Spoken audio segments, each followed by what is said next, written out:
Hello friends, आपल्या सर्वांची आवडती मालिका तू ही रे माझा मितवा या मालिकेच्या आजच्या सोमवार 8 जूनच्या एपिसोडमध्ये आजपर्यंतचे सगळ्यात भारी ट्विस्ट आले आहेत. एक नाही तर दोन दोन भारी ट्विस्ट आलेत. मग नेमकं घडलंय तरी काय? तर फ्रेंड्स, सगळ्यात आधी तर अंजलीने रमाकांतचा स्वीकार केलाय. रमाकांतला जेव्हा समजलं की अंजलीच्या आयुष्यात किती मोठं दुःख आलंय, राजेचा खरा चेहरा त्याला समजला, तेव्हा रमाकांतने अंजलीला सावरलं. एक बाप म्हणून 4 चांगल्या गोष्टी सांगितल्या, मी जे केलं त्यासाठी माफी मागितली आणि मग अंजलीने सुद्धा रमाकांतला मिठी मारली, त्याला बाबा म्हणून हाक मारली. हा सीन खरंच खूप इमोशनल होता. आणि दुसरीकडे उदयकांतने ईश्वरीवर हल्ला केला होता, तिचा जीव घेण्याचा प्रयत्न केला, हे अर्णव, ईश्वरी आणि घरातील सगळ्यांना समजलंय. आणि मग अर्णव ईश्वरीने ठरवलं उदयकांतला पकडायचं आणि ती बाई कोण आहे हे शोधून काढायचं. त्यामुळे वल्लरीची चांगली टळकली आहे. मग आता वल्लरीसुद्धा हाती लागणार का हे जाणून घेण्यासाठी हा व्हिडिओ शेवटपर्यंत नक्की पहा. फ्रेंड्स, आजच्या एपिसोडच्या सुरुवातीलाच रमाकांत हा तीर्थयात्रेवरून घरी आलेला असतो आणि त्याने ईश्वरी आणि अर्णवसाठी एक छान गाय वासराची मूर्ती आणलेली असते. रमाकांत ही मूर्ती ईश्वरीला देतो. ही मूर्ती पाहून ईश्वरी खूप खुश होते आणि म्हणते, बाबा, खरंच खूप सुंदर ही गाय वासराची मूर्ती, मला खूप आवडली. पण अर्णव मात्र तोंड वाकडं करतो, त्याला हे काही आवडत नाही. तेवढ्यात रमाकांत त्याच्या पोटलीमधून भगवद्गीता बाहेर काढतो आणि आजीला म्हणतो, आई, तुमच्यासाठी मी भगवद्गीता आणली आहे. आजी भगवद्गीताला नमस्कार करते, खूप खुश होते. मामी तोंड वाकडं करून जात असते. तेवढ्यात अविनाश मामा तिला थांबवतो आणि म्हणतो, वल्लरी इकडे पहा, भाऊजींनी तुझ्यासाठी काय आणलंय, भगवद्गीता आणली आहे. तर वल्लरी म्हणते, अजून माझं वय नाही झालंय, त्यामुळे मला नाही वाचायचं. मामा हा विचार करतो, ही आयुष्यात कधी नाही सुधरायची. तर आजी मात्र स्माईल करते आणि मग रमाकांत अंजलीच्या शेजारी येऊन बसतो. अंजली खूप दुःखी असते. रमाकांतला अजून माहीत नाहीये की राजेशचं सत्य सगळ्यांसमोर आलंय. त्यामुळे रमाकांत हा अंजलीला सांगतो, अंजली बेटा, मी तुझ्यासाठी आणि जावई बापूंसाठी हे गिफ्ट आणलंय. हे ऐकून अंजलीला मोठा धक्काच बसतो. अंजलीच्या सगळ्या आठवणी जाग्या होतात आणि अंजली रडू लागते. घरातील सगळ्यांना माहिती आहे की रमाकांतला हे सत्य माहीत नाहीये. त्यामुळे सगळे खूप टेन्शनमध्ये येतात की आता अंजली ताईला त्रास व्हायला नको आणि रमाकांतला हे सत्य कसं सांगायचं. तेवढ्यात रमाकांत विचारतो, जावई बापू कुठे आहेत, अजून ऑफिसमधून आले नाही का, तुम्हाला दोघांना एकत्रच गिफ्ट दिलं असतं. आणि अंजली ढसाढसा रडू लागते. रमाकांत विचारतो, काय झालं अंजली बेटा, तू का रडतीयेस. पण अंजली काहीच बोलत नाही. रमाकांतला कळतच नाही की नेमकं काय झालंय. जावई बापूंचं नाव काढल्यावर सगळे एवढ्या टेन्शनमध्ये का आले आणि अंजली का रडतीये. ईश्वरी ही रमाकांतला सगळं सत्य सांगते. बाबा, अंजलीताई रडताय कारण राजेशचं संपूर्ण सत्य जगासमोर आलंय. रमाकांतला काही कळतच नाही. रमाकांत विचारतो, संपूर्ण सत्य जगासमोर आलं म्हणजे. आणि मग ईश्वरी संपूर्ण राजेशचा कच्चा चिठ्ठा, राजेशने भूतकाळात काय केलं, त्या दिवशी अंजलीच्या बड्डेच्या दिवशी काय झालं, हे सगळं सांगते. की राजेशने घरात धूर करून सगळ्यांना बेशुद्ध करण्याचा प्रयत्न केला, मग ईश्वरीशी जवळीक साधण्याचा प्रयत्न केला, त्यानंतर पोलीस आले, राजेशला घेऊन जात होते. हे सगळं ऐकून रमाकांतला मोठा धक्काच बसतो. मग राजेशने ईश्वरीला ओलीस ठेवण्याचा प्रयत्न केला, पण मग ईश्वरीने त्याला धक्का दिला, अर्णवने त्याला मारहाण केली, पोलीस राजेशला घेऊन गेले. आणि याआधीसुद्धा राजेशने काय काय फसवणूक केली आहे हे सगळं ईश्वरी सांगते. हे ऐकून रमाकांतला जबर धक्काच बसतो. रमाकांतच्याही डोळ्यात पाणी आलेलं असतं. अंजलीसुद्धा रडत असते. घरातले सगळेच खूप इमोशनल होतात. सगळ्यांच्या त्या जखमा पुन्हा एकदा वर येतात. रमाकांत म्हणतो, अविश्वसनीय, खरंच माझा विश्वासच बसत नाहीये. रमाकांत हा अंजलीच्या खांद्यावर हात ठेवतो आणि म्हणतो, अंजली बेटा, मी समजू शकतो आता तुझी मनस्थिती काय असेल, तुला कसं वाटत असेल, पण तू काळजी करू नको. जे होतं ना ते चांगल्यासाठीच होतं. तो व्यक्ती तुझ्यासाठी योग्य नव्हता म्हणून देवी आईनेच त्याला तुझ्या आयुष्यातून काढून दूर फेकून दिलं. पण तू काळजी करू नको, असं समजू नकोस की तू एकटी आहेस. मी आहे तुझ्याबरोबर, आपलं संपूर्ण कुटुंब आहे तुझ्याबरोबर. अंजली बेटा, जर मला हे आधी समजलं असतं ना तर मी तुला आणि चिंटूला सोडून कधीच गेलो नसतो. मला माझी चूक मान्य आहे ना, मी त्याचा पश्चातापसुद्धा करतोय. मी तुम्हाला असं सोडून जायला नको होतं. माझ्याशिवाय तुम्ही दोघे वाढलात, किती अडचणींचा सामना केला, पण तू एकटी नाहीये. तू असं विचार करू नको की तू एकटी आहेस. मी आहे तुझ्याबरोबर. संपूर्ण कुटुंब आहे तुझ्याबरोबर आणि कुटुंब हीच माणसाची खरी ताकद असते हे मला उशिरा कळलं. पण तू हे आत्ताच समजून घे, कुटुंबच तुझी खरी ताकद आहे आणि मी जी चूक केली ना ती चूक तू करू नको. कोठेही सोडून जाण्याचा पळून जाण्याचा विचार करू नको. मी आहे तुझ्याबरोबर. अर्णव तोंड वाकडं करत असतो पण अंजली मात्र खूप इमोशनल होते. खरंच रमाकांत एका बापासारखं अंजलीला समजावून सांगत असतो आणि इतके दिवस अंजली जे मिस करत होती की तिला आईचीही साथ नव्हती, बापाचाही डोक्यावर हात नव्हता, पण आज तिला बापाचा डोक्यावर हात अनुभवायला मिळतो. अंजली खूप इमोशनल होते. रमाकांत तिला समजावून सांगतो, असं समजू नकोस की त्या व्यक्तीने तुझा विश्वासघात केला म्हणजे तुझं आयुष्य संपलं. ही तुझ्या आयुष्याची नवीन सुरुवात आहे. तुला स्वतःसाठी जगायचं आहे, तुझ्या कन्नूसाठी जगायचं आहे आणि तू एक आदर्श आई होशील. कन्नूला बापाचंही प्रेम देशील असा माझा पूर्ण विश्वास आहे आणि मी प्रत्येक क्षणी तुझ्याबरोबर आहे. अंजली, मला माहिती आहे जेव्हा तुम्ही लहान होता, तुम्हाला गरज होती, तेव्हा मी तुमच्याबरोबर नव्हतो. पण मी आज तुला वचन देतो, जेव्हा जेव्हा तुला गरज पडेल तेव्हा तेव्हा मी तुझ्याबरोबर असेल, तुझ्या पाठीशी खंबीरपणे उभं असेल. आयुष्याच्या शेवटच्या क्षणापर्यंत तुला कधीही माझी गरज लागली तर मी तुझ्या हाकेला धावून येईल. असं म्हणून रमाकांत अंजलीच्या डोक्यावर हात ठेवतो आणि रडू लागतो. अंजलीसुद्धा खूप इमोशनल होते आणि म्हणते, बाबा खरंच मी तुम्हाला खूप मिस केलं. तुम्ही आमच्याबरोबर त्यावेळेस नव्हता पण आज आहात ना, याचा मला खूप आनंद होतोय. मला तुमचं प्रेम मिळतंय, तुमचा आधार मिळतोय, हे माझ्यासाठी खूप महत्त्वाचं आहे. असं म्हणून अंजली रमाकांतला मिठी मारून रडू लागते. रमाकांतला सुद्धा खूप आनंद होतो. शेवटी फ्रेंड्स, रमाकांतला जे हवं होतं ते झालंय. अंजलीने बाप म्हणून त्याचा स्वीकार केलाय. इतक्या वर्षानंतर त्याला बाबा म्हणून हाक मारली आहे. हे दोघे बापलेक खूप खुश असतात, इमोशनल असतात, रडत असतात आणि तेवढ्यात अंजली ही अर्णवकडे पाहते आणि अर्णवकडे असा हात पुढे करते की मी बाबांना स्वीकारलंय, आता तू सुद्धा बाबांना स्वीकार. पण अर्णव तो अर्णवच आहे, त्याचा ॲटिट्यूड काय कधी कमी होणार नाही. अर्णव चिडून म्हणतो, ताई तुला जर यांना स्वीकारायचं असेल तर स्वीकार, मी तुला अडवणार नाही. पण माझ्या मनातले त्यांच्याबद्दलचे विचार कधीच बदलणार नाही, मी त्यांना कधीच स्वीकारणार नाही. हे ऐकून अंजलीला वाईट वाटतं. रमाकांत अंजलीला म्हणतो, जाऊ दे अंजली बेटा, इतक्या वर्षानंतर तू मला स्वीकारलंय. तुझ्या मनात माझ्याबद्दल जो राग होता तो गेलाय. माझा पूर्ण विश्वास आहे, जसं आज तुझ्या तोंडून मी बाबा ऐकलंय ना, तसं लवकरच चिंटूच्या तोंडून सुद्धा मी बाबा ऐकेल, तो सुद्धा मला स्वीकारेल.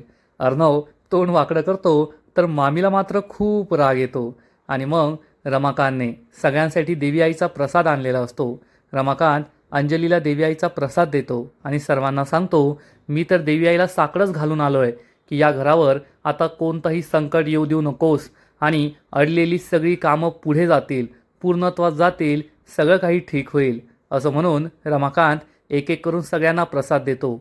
मामाला प्रसाद देतो, त्यानंतर ईश्वरीला प्रसाद देतो. ईश्वरी प्रसाद घेते. मग रमाकांत अर्णवला प्रसाद देत असतो पण अर्णव नेहमीप्रमाणे तोंड वाकडं करतो आणि त्याच वेळेस अर्णवला इन्स्पेक्टरचा कॉल येतो. अर्णव फोन उचलतो तर हा इन्स्पेक्टर सांगतो, अर्णव साहेब, ईश्वरी मॅडमवर ज्या व्यक्तीने हल्ला केला होता ना, त्या संशयित गुंडाला आम्ही ताब्यात घेतलंय. हे ऐकून अर्णवला मोठा धक्काच बसतो. अर्णव विचारतो, व्हॉट? आणि सगळेजण अर्णवकडे पाहू लागतात. ईश्वरी, रमाकांत, मामा, मामी सगळ्यांचं अर्णवकडे लक्ष असतं. अर्णव म्हणतो, मी आत्ता येतोय पोलीस स्टेशनला.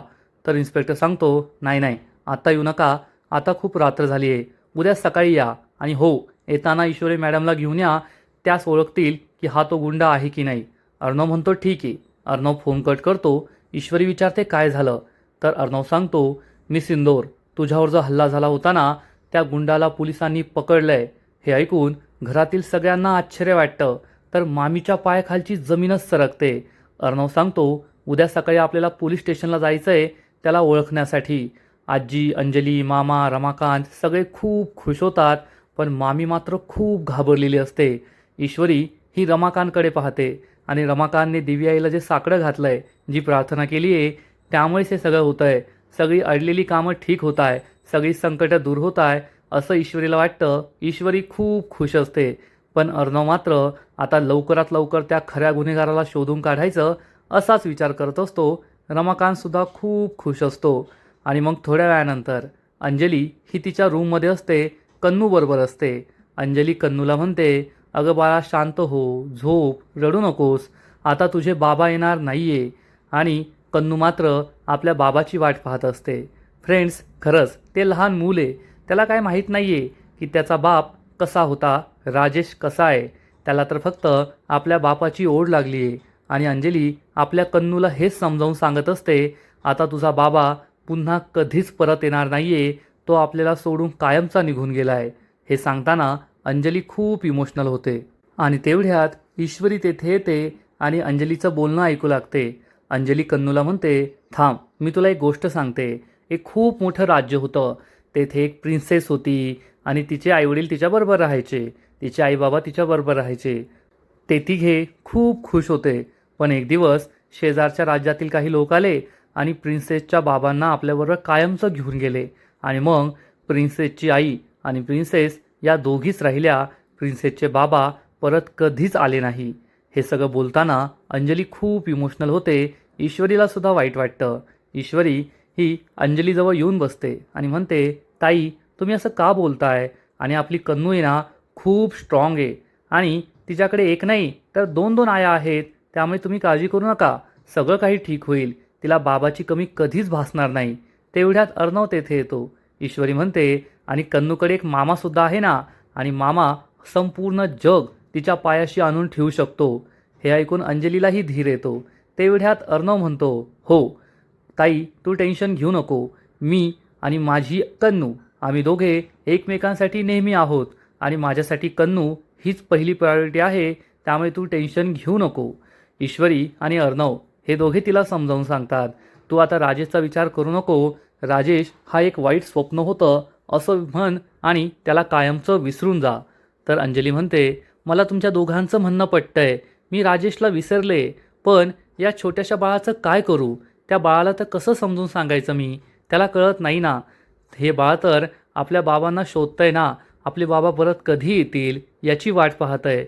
मी तिला कसं समजावून सांगू की तुझा बाबा परत कधीच येणार नाहीये? मी तिला कसं सांगू की आपण दोघांनी जरी त्या माणसावर खरं प्रेम केलं असलं ना, तरीसुद्धा त्याचं प्रेम खरं नव्हतं.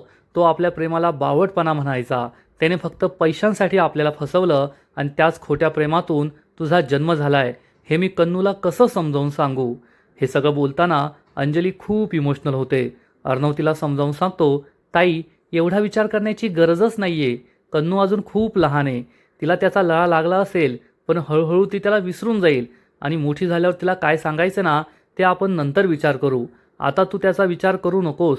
दे बरं माझ्या कन्नूला, मी तिला झोपवतो. असं म्हणून अर्णव अंजलीकडून कन्नूला घेतो आणि तिला पाळण्यात ठेवतो. ईश्वरी अंजलीला घट्ट मिठी मारते, तिला शांत करते. अर्णव कन्नूला पाळण्यात ठेवून झोका देत असतो, तिच्याशी खेळत असतो. अंजली आणि ईश्वरी खूप खुश असतात. आता अंजलीला सावरायचं, या धक्क्यातून बाहेर काढायचं असंच या दोघांनी ठरवलेलं असतं. पण इकडे मामीला मात्र जबर धक्का बसलेला असतो. मामी तिच्या रूममध्ये असते आणि विचार करत असते, ईश्वरीवर ज्या गुंडांनी हल्ला केला ते गुंड पकडले गेलेत. आता हे गुंड पोलिसांना सगळ्यात आधी त्या उदयकांतचं नाव सांगतील, कारण उदयकांतने त्यांना सुपारी दिली होती. आणि जर पोलीस उदयकांतपर्यंत पोहोचले तर उदयकांत माझं नाव सांगेल आणि मग पोलीस माझ्यापर्यंत पोहोचतील. मला असं शांत हातावर हात ठेवून उभं नाही राहून चालणार. मला काहीतरी करावं लागेल, काहीतरी करावं लागेल. एवढ्यात मामीला एक आयडिया सुचते. मामी म्हणते, ते गुंड आधी उदयकांतचं नाव घेतील आणि मग उदयकांत माझं नाव घेईल. पण जर मी उदयकांतला संपवलं तर उदयकांतपर्यंत पोलीस पोहोचतील त्याआधी उदयकांतच संपलेला असेल, माझं नाव घेण्याच्या लायक राहिला नसेल. मग काय? मग तर माझ्यापर्यंत कोणी पोहोचूच शकत नाही.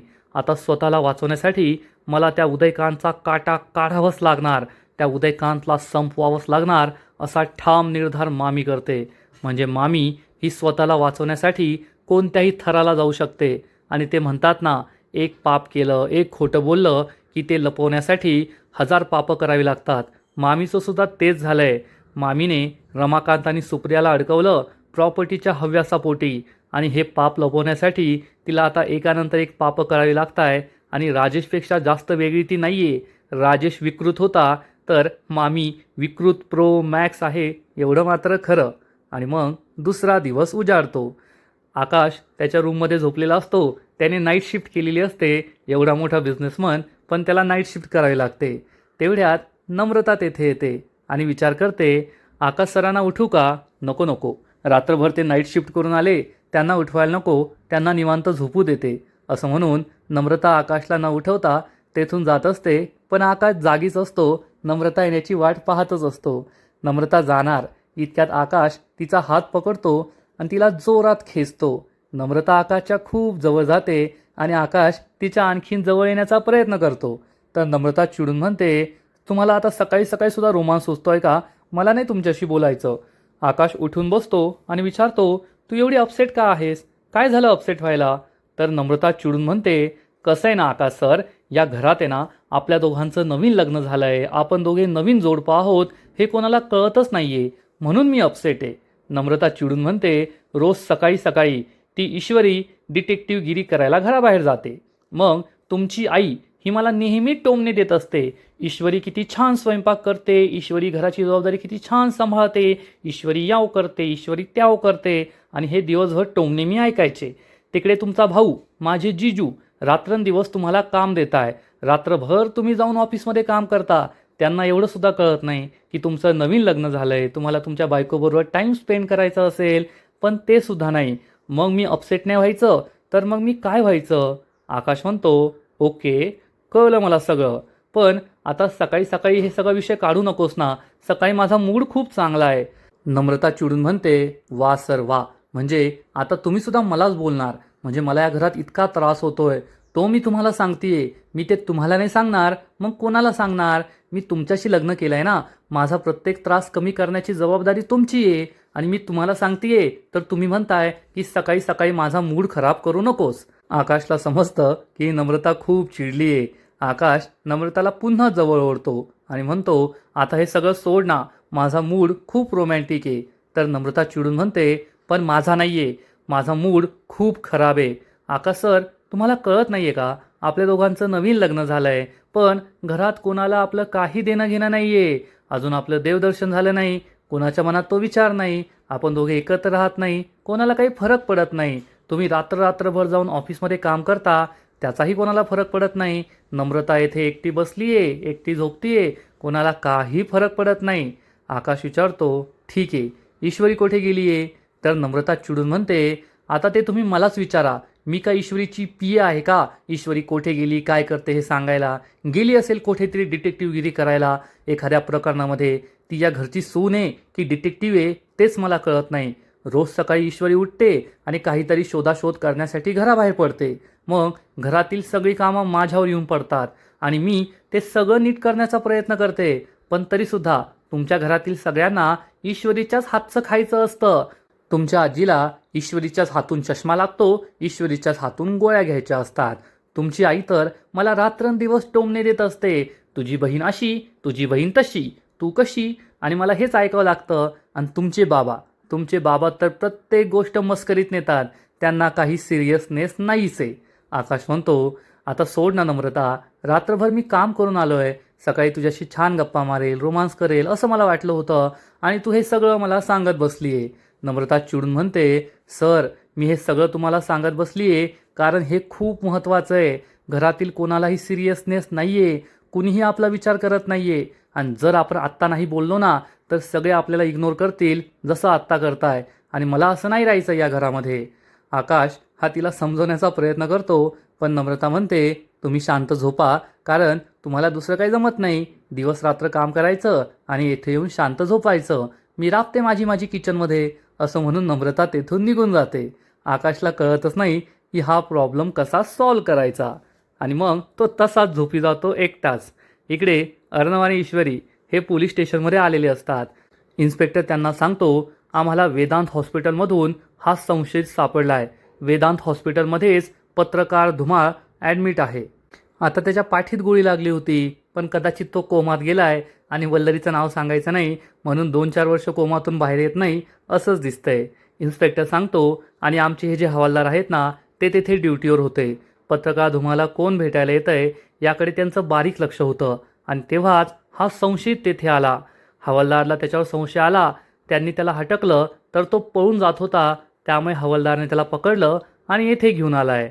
आणि तेवढ्यात हवालदार या संशयिताला घेऊन तेथे येतो. अर्णव आणि ईश्वरी त्याच्याकडे रोखून पाहतात आणि तेवढ्यात ईश्वरीला आठवतं की हा तोच गुंड आहे ज्याने ईश्वरीच्या डोक्यात जोरदार वार केला होता. त्यामुळे ईश्वरी ही बेशुद्ध होऊन पडली होती. ईश्वरीला हे सगळं आठवतं, अर्णवला सुद्धा आठवतं आणि अर्णव चक्क या गुंडाच्या अंगावर धावून जातो, त्याची कॉलर पकडतो आणि त्याला धमकी देतो, लवकर सांग कुणी केलं हे सगळं, नाहीतर तुझा खेळ मी येथेच संपवेल.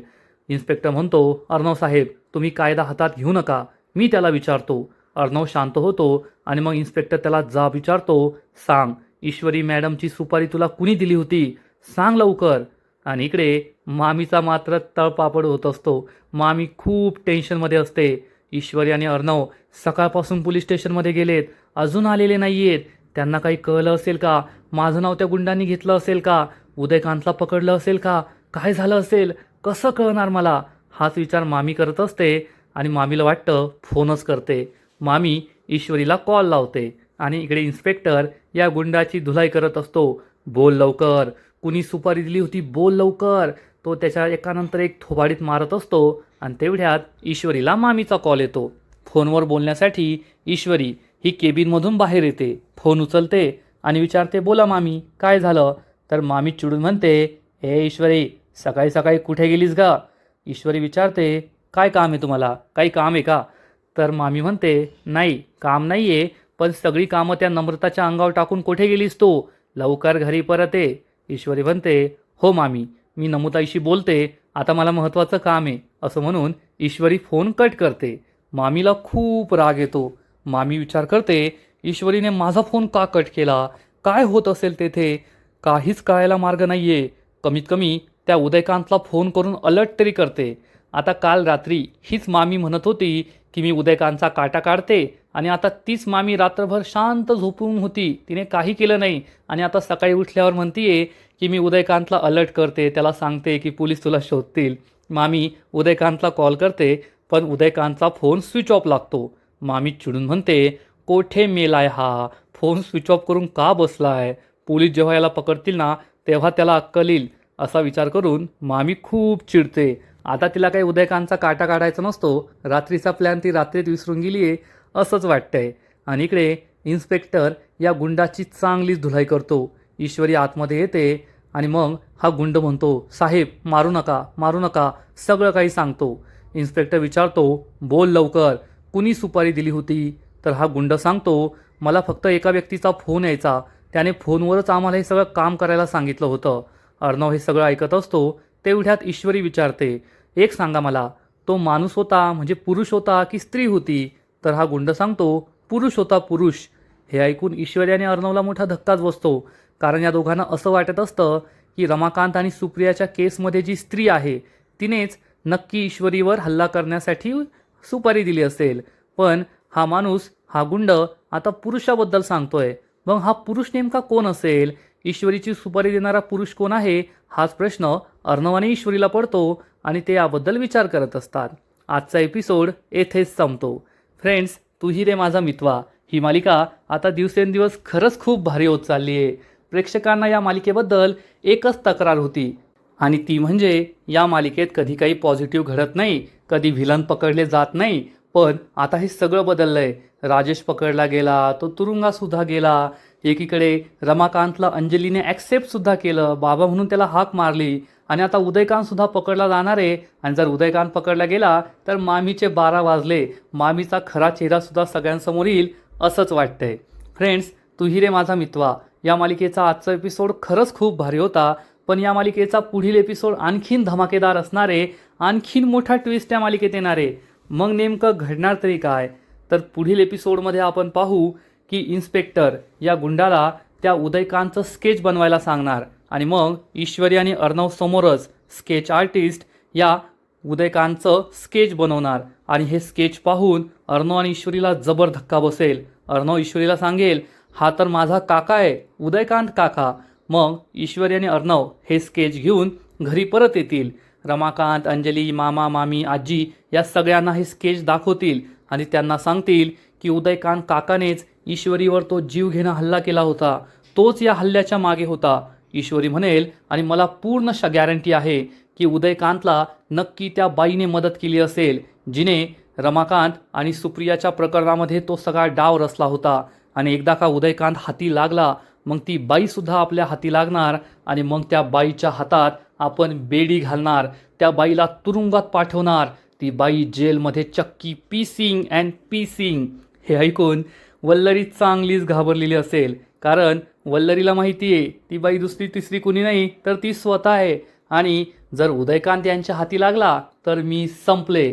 वल्लरी ही उदयकांतला पुन्हा पुन्हा फोन करत असेल पण उदयकांतचा फोनच लागणार नाही, त्यामुळे वल्लरी खूप घाबरणार. मग आता वल्लरीचा खेळ संपणार का? तुम्हाला काय वाटतं नक्कीच कमेंट करून सांगा. आणि तू ही रे माझा मितवा या मालिकेचे असेच नवीन नवीन एपिसोड, नवीन नवीन अपडेट सर्वात आधी पाहण्यासाठी व्हिडिओला लाईक करा, शेअर करा, चॅनलला सबस्क्राईब करून बेल आयकॉनवर क्लिक करा, म्हणजे या मालिकेचे नवीन नवीन एपिसोड तुम्हाला सर्वात आधी पाहायला मिळतील. खूप खूप खूप धन्यवाद.